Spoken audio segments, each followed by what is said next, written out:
Gotta give it to Arsenal, man. Gotta give it to Arsenal. I know I'm kind of late, but, I've been busy, man. I've been busy, but I just want to wrap up the weekend matches. I didn't really get to go in depth in all the matches, but it's not something I really want to do going forward.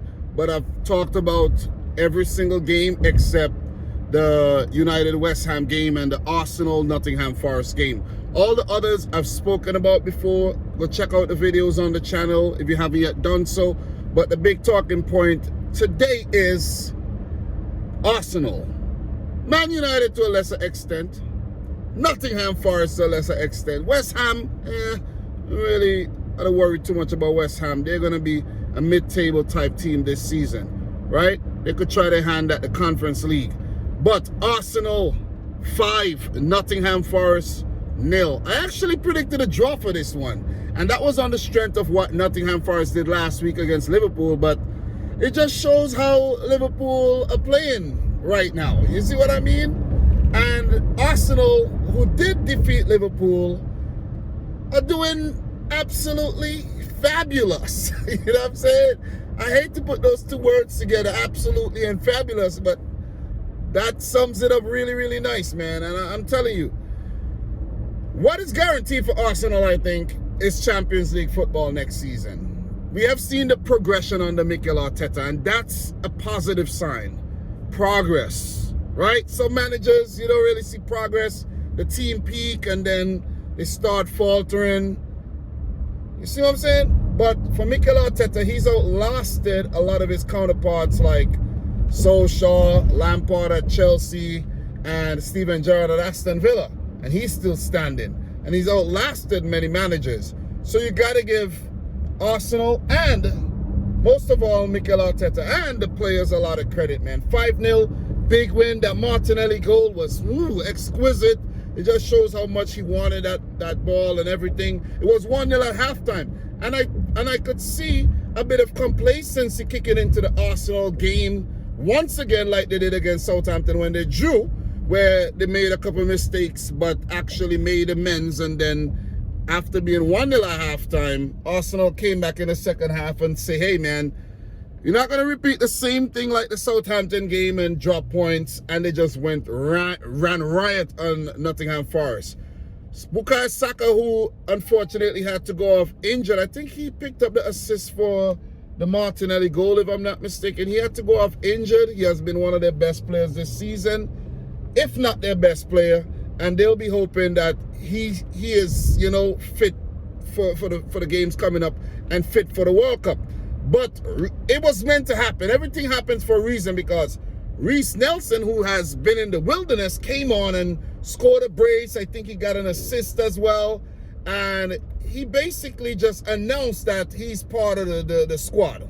He's here. He's here to stay. Arsenal, I'm here. I'm part of this movement as well. And that will do his confidence a world of good after going out on a few lone moves. But I'm telling you, look. Reece Nelson with those goals. Thomas Partey with a brilliant goal. That was a worldie. And Martin Odegaard with another fantastic goal. He has been one of the best players, So all the big guns chipping in. Granit Xhaka as well. I think Xhaka picked up a slight knock. Defense made a couple mistakes, but they made amends, and Ramsdale kept a clean sheet. So all in all, a lot of positives to take away from the game. Arsenal with another 3 points. They move up to 31 points, still on top of the league table, above Manchester City by 2 points. Nottingham Forest, bottom of the table on 9 points. They would have to keep trying very, very hard, because it's not going to get easier.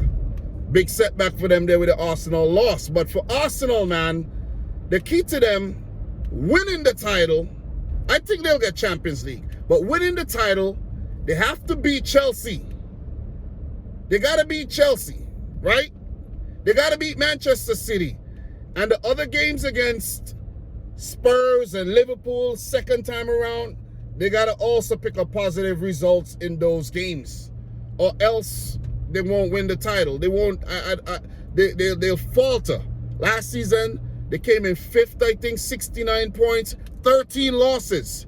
So they've started well. They already got like almost a half. I won't say a third almost a half of those points that they picked up last season, right? Close to a half. So listen, man, they're on the right course. Forest seems like they're gonna get relegated, but it's still too early. As for the Man United West Ham game, not the most entertaining of games, but really good goal by Marcus Rashford. Eriksen with a devilish ball in, and Rashford wanted that ball more than Thilo Kehrer. I have to say, Thilo Kehrer has not met the grade at all in the Premier League so far. Had some terrible games, had more terrible games than good games in my opinion. So he has to adjust, and he has to, you know, get it. He has to start adjusting really, really fast. But I did predict the Man United win, and they won their game. I think they grow in strength by strength, game by game. But they have to get rid of the inconsistency, because they did allow West Ham a few opportunities, and West Ham could have easily gained a point in that game. So look, well played to Erik ten Hag and Man United for that point. I think they're 5th right now in the league with 23 points, if I'm not mistaken. And for West Ham, they're 14th with about 14 points, if I'm getting my memory serves me right. But look, all in all, it was a fantastic weekend of football. What I did, I actually made 3 separate short videos to just sum up the games. The Spurs-Bournemouth game was a very good one. Crystal Palace picked up a win. You know, mighty Man City got back to winning ways. Chelsea took a embarrassing beating, I have to say.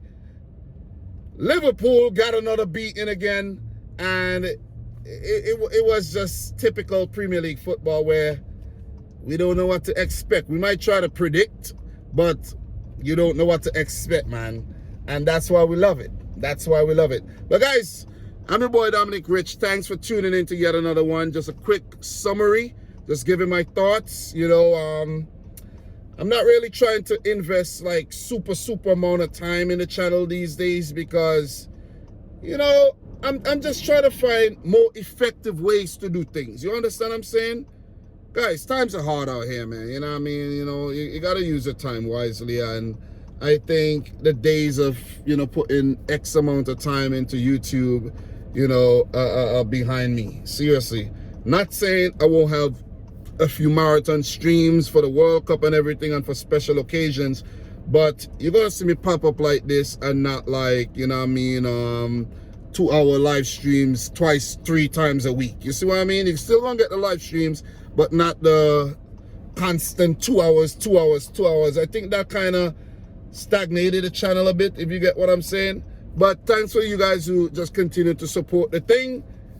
Appreciate it 100%. Subscribe if you're new, like the video if you haven't yet done so. Congrats to all the team who won, hard luck to all the teams who lost, and for the teams who drew, you know, keep pushing. But guys, everybody down, thanks for watching another one. Until next time, peace out. Rich Squad. I feel better now. I wrapped up the weekend.